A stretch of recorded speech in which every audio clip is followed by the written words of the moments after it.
জানবো বাজার পরিস্থিতি। চালের বাজার দর জানাতে বগুড়া থেকে যুক্ত হচ্ছেন সহকর্মী সঞ্জু রায়। সঞ্জু, চালের বাজার দর কেমন দেখছেন, জানাবেন বিস্তারিত। ইশরাত, খুব একটা স্বস্তির খবর নেই, কিন্তু আসলে এই অস্থির বাজারে আজকে শুক্রবার ছুটির দিন, আজকেও কিন্তু চালের বাজার যদি আপনাকে একটু জানাই, দাম কিন্তু রয়েছে সেই আগের মতোই। সাধারণ মানুষ কিন্তু এখন প্রতিদিন অপেক্ষা করছে যে কবে একটু চালের দামটি তাদের নাগালের মধ্যে আসবে। বগুড়ার বাজারগুলোতে নিত্য প্রয়োজনীয় যে দ্রব্যের মধ্যে সবচেয়ে উপরে থাকা এই চালের দাম কিন্তু বর্তমানে রয়েছে সেই অপরিবর্তিত।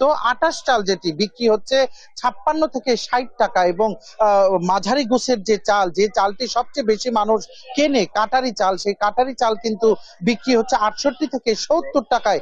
এছাড়াও নাজির চাল বিক্রি হচ্ছে 78 টাকা, এবং মিনিকেটের দাম রয়েছে সেই আগের মতোই 68 টাকাতে। আসলে ব্যবসায়ীরা যেটি বলছেন যে এবারের মৌসুমে কিন্তু ধানের দাম শুরু থেকেই বেশি ছিল, এবং বেশি দামে ধান কেনার কারণে এবার কিন্তু শুরু থেকেই চালের বাজার কিন্তু ঊর্ধ্বমুখী ছিল। নতুন মৌসুমে ধানের দাম যদি না কমে, তাহলে কিন্তু চালের দাম কিন্তু আর এই মৌসুমে কমার কোনো সম্ভাবনা নেই। তবে ব্যবসায়ীরা বলছেন যে চাল যদি আবার আমদানি করা হয়, সেক্ষেত্রেও কিন্তু বাজার নিয়ন্ত্রণে আনা সম্ভব। তবে এখনই কিন্তু এই বাজারে কোনোভাবেই চালের দাম কমছে না, এমনটি জানিয়েছে ব্যবসায়ীরা। আমরা একটু সরাসরি কথা বলবো একজন ব্যবসায়ীর সাথে, যে বাজারে এখন চালের দাম কেমন এবং আগামীতে এই দাম কোনো কমার সম্ভাবনা আছে কিনা। বাজারে চালের বাজারটা একটু বর্তমানে পরিস্থিতি একটু খারাপ ঊর্ধ্বগতিতে। এখন বর্তমানে যে বন্যাটা হওয়ার কারণে আগামী মৌসুমে চালের বাজারটা একটু কমাটা একটু স্বাভাবিকটা হবে না। আর বাড়িতে যেভাবে যদি চালটা যদি আমদানি করে, সেই হিসেবে চালের বাজারটা একটু কমতে পারে। ধন্যবাদ আপনাকে ইশরাত। আসলে নতুন সরকার মানেই জনগণের কিন্তু নতুন প্রত্যাশা।